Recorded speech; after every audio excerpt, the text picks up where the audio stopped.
Hello to all my amazing subscribers and viewers. I'm thrilled to dive into something spine-chilling tonight, just in time for the season of scares. Halloween is right around the corner, so buckle up because I've got a terrifying wendigo story coming your way. Get ready for some real nightmare fuel. Story 1. The Blood Trail. Jacob had been a park ranger for 12 years, patrolling the deep forests of Alberta. He was used to the strange sounds of the wilderness howls, snaps, and eerie cries from unseen animals, but nothing could have prepared him for this. It started with a call from a local hiker. A family had gone missing somewhere along Pine Ridge, a remote part of the park that no one really ventured into. They were supposed to have returned days ago, but no one had seen them since. Jacob was tasked with searching the area, something he didn't mind. Solitude had always been his friend. As he ventured deeper into the woods, he came across something unsettling: blood on the snow leading away from the main trail. At first, Jacob thought it might have been an injured animal, but the amount of blood increased the further he walked. Soon, it was clear that whatever had been bleeding was no animal. The air grew colder as he followed the trail into a small, hidden clearing. There, he found the bodies, what was left of them. They were shredded, limbs scattered like grotesque puppets, their faces frozen in terror. Flies buzzed in the freezing air, and the smell hit Jacob's nostrils, a rancid stench of rotting meat and metallic blood. As he knelt to inspect the remains, a noise behind him made his heart stop. Slowly, he turned, his flashlight illuminating the dark forest.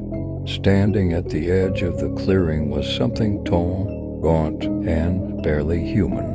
Its skin was pale, almost translucent, and its eyes glowed faintly in the light. Antlers jutted from its head, caked with dried blood. Jacob stumbled back, his breath catching in his throat. The creature let out a low growl, a sound that chilled him to the bone. Then, in a voice that sounded like 100 whispers layered together, it spoke. Hungry. Without warning, it lunged at him. Jacob's flashlight flew from his hand as he scrambled to his feet. The thing's claws scraped against his jacket, barely missing his flesh. He ran, heart pounding, but the sound of the wendigo's footsteps behind him was deafening. Each step seemed to shake the earth. As he ran, blood dripped from his hands. He hadn't noticed it before, but his palms were cut, likely from falling earlier. He didn't stop until he reached his truck, slamming the door behind him. His breathing was ragged, and as he looked into the woods, he saw it just beyond the trees, standing motionless, its eyes glowing, waiting. The wendigo didn't chase him that night, but Jacob knew it wasn't over. Every time he closed his eyes, he could hear the voice, hungry, hungry, hungry. Story 2. The Cabin of Hunger. Eric and his two best friends, Kyle and Lisa, decided to spend the winter holidays in a cabin deep in the woods. It was secluded, miles from the nearest town, the perfect spot to unwind and escape the chaos of the city. They brought enough food and firewood to last a week. What they hadn't counted on was the storm. On the second night, the snowstorm hit, trapping them in the cabin. The wind howled like a wild animal, and the snow piled up against the windows, cutting them off from the world. At first, it was exciting, like a camping adventure. But then they heard the noise. It started as a soft scratching at the door. Kyle laughed it off, saying it was probably a branch or the wind. But as the night wore on, the scratching grew louder, more insistent. Eric went to the window and peeked outside, his breath fogging the glass. There, standing at the edge of the tree line, was a figure. It was impossibly tall, its limbs unnaturally long. The snow was so thick that he couldn't make out its face, but the way it moved, it wasn't human. "I think there's someone out there," Eric whispered, stepping back from the window. Lisa joined him, squinting into the darkness.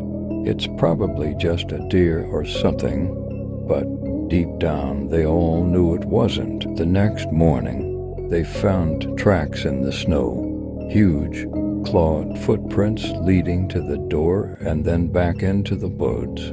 There were no animal tracks, just those unnatural footprints. They followed the tracks for a short distance before they found something that made their stomachs turn: the body of a deer, completely skinned and gutted, hanging from a tree. Its eyes had been removed, and its mouth was twisted open, as if it had died in agony. Kyle, ever the brave one, decided to hike back to town to get help. He took the only rifle they had and set off into the blizzard, promising to return by sundown. But the sun set, and Kyle never came back. That night, as Lisa and Eric huddled by the fire, they heard something outside, heavy footsteps. Too slow to be Kyle, the scratching at the door returned, more frantic this time. And then, from the other side of the door, they heard Kyle's voice. "Let me in," the voice rasped. "It's so cold out here." Eric moved toward the door, but Lisa grabbed his arm. "No," she whispered, her face pale. "That's not him." They listened as Kyle's voice grew louder, more desperate. But there was something off about it, something wrong. The words were right, but the tone was twisted. The door shook violently as whatever was outside clawed at it. Lisa backed away, her eyes wide with terror. "It's the wendigo," she said, her voice trembling. "It mimics voices. It's trying to trick us." They stayed awake all night, listening to the thing outside as it circled the cabin, scratching, whispering, always hungry. By morning, it was gone, but so was Kyle. They never found his body. Only blood, so much blood. Story 3. The Miner's Descent. In 1921, deep in the heart of the Appalachian Mountains, a group of miners discovered a hidden cave while digging for coal. The cave was vast, stretching far beyond what they expected, and something about it felt wrong, like it had never seen the light of day. Jacob, one of the younger miners, was the first to go missing. At first, the others thought he had wandered too deep into the cave, but when they went looking, they found only his helmet, abandoned on the cave floor, and a trail of blood leading further into the darkness. Tensions rose. Some of the men refused to continue digging, convinced that the cave was cursed. Others, desperate for the coal they had come for, pressed on. But as the days passed, more men disappeared. Each time there was more blood, more signs of struggle, but never a body. It wasn't long before the survivors began hearing strange noises in the cave, whispers that echoed through the tunnels, distant but distinct. Sometimes the whispers sounded like their missing comrades. Other times it was something else entirely, something that sent a chill down their spines. Then, one night, they saw it. Jacob was the first to spot the figure, tall, skeletal, with glowing eyes and a face that seemed to shift between human and something far more monstrous. Its skin was stretched tight over its bones, and its long claws scraped against the cave walls as it moved. But what horrified them most was its mouth wide, filled with jagged teeth and dripping with blood. The wendigo had come. It moved faster than any of them could have imagined, its claws tearing through flesh with ease. The men's screams echoed through the cave as it tore them apart, one by one, leaving a trail of blood and broken bones in its wake. The last survivor, a man named Tom, managed to escape the cave, but he never spoke of what happened inside. His hair had turned white, and his eyes were hollow, haunted by the thing that had hunted them. They sealed the cave after that, but the legend of the wendigo lived on. And sometimes on cold winter nights, people claim to hear whispers coming from the mountains, whispers that sound like the voices of the dead. Story 4. The Lost Snowshoers. In the winter of 1973, 5 college students decided to snowshoe through the wilderness of northern Michigan for a week-long adventure. They were young, confident, and woefully unprepared for the horror they would encounter. On the 3rd night of their journey, a fierce snowstorm hit, forcing them to set up camp earlier than planned. As they huddled around a fire, trying to stay warm, one of the students, Megan, claimed she saw something moving in the distance, something tall, gaunt, and watching them from the trees. Her friends laughed it off, blaming the low visibility and their exhaustion. But Megan couldn't shake the feeling that something was wrong. The wind howled louder that night, carrying with it a sound that made their blood run cold, something between a scream and a growl, deep and guttural. The next morning, their friend Sam was gone. His sleeping bag was torn open, and blood stained the snow around their camp. There were no tracks, no signs of a struggle, just blood. Panicked, they decided to turn back and cut the trip short. But as they packed up, the strange noises returned, scratching, growling, whispers in a language none of them could understand. And then, in the distance, they saw it, a tall figure, impossibly thin, with eyes that seemed to glow in the early morning light. They ran. As the sun set, they reached an old, abandoned cabin and took shelter inside. But the wendigo was close. They could hear its heavy footsteps crunching in the snow, hear its breathing just outside the cabin walls. And then the voice, "Let me in," it rasped.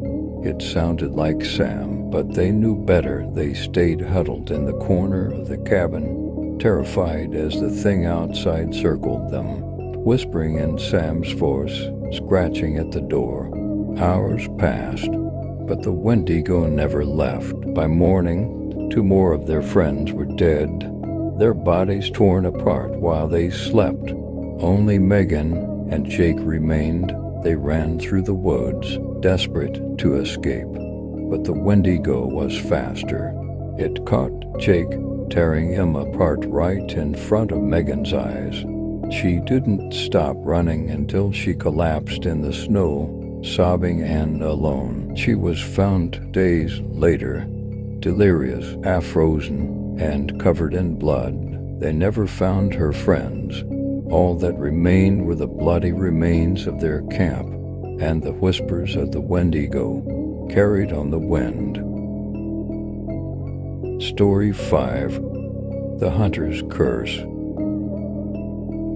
Ethan had been a hunter all his life. He grew up in the forests of Vermont, tracking deer and elk with his father. But nothing had ever prepared him for what he encountered that cold autumn night. It was late October, and Ethan was on a solo hunting trip deep in the mountains. The air was crisp, the leaves a tapestry of red and gold, and the forest was quiet, almost too quiet. As dusk settled, Ethan spotted something in the distance. At first, he thought it was a deer standing just beyond the tree line. But as he raised his rifle, he realized it was something else, something far more terrifying. The figure was tall, with elongated limbs and skin. It looked like it hadn't seen sunlight in centuries. Its eyes glowed faintly in the dying light, and its mouth hung open, revealing sharp, blood-stained teeth. Ethan froze, his heart pounding in his chest. The creature stared at him for what felt like an eternity before letting out a low, guttural growl that echoed through the forest. Panicking, Ethan fired his rifle. The shot rang out, but the creature didn't move. Instead, it let out a bone-chilling laugh sound that made Ethan's skin crawl. And then, in a voice that sounded like his father's, it whispered, "Come closer." Ethan ran. He didn't stop running until he reached his cabin, slamming the door behind him. But the wendigo wasn't far behind. He could hear its heavy footsteps outside, hear its claws scraping against the walls. And then, just outside the window, he saw it standing there, watching him, its eyes glowing in the darkness. For 3 nights, the wendigo tormented him. It circled the cabin, whispering in the voices of his loved ones, scratching at the door, never stopping. By the 4th night, Ethan was out of food, out of water, and out of hope.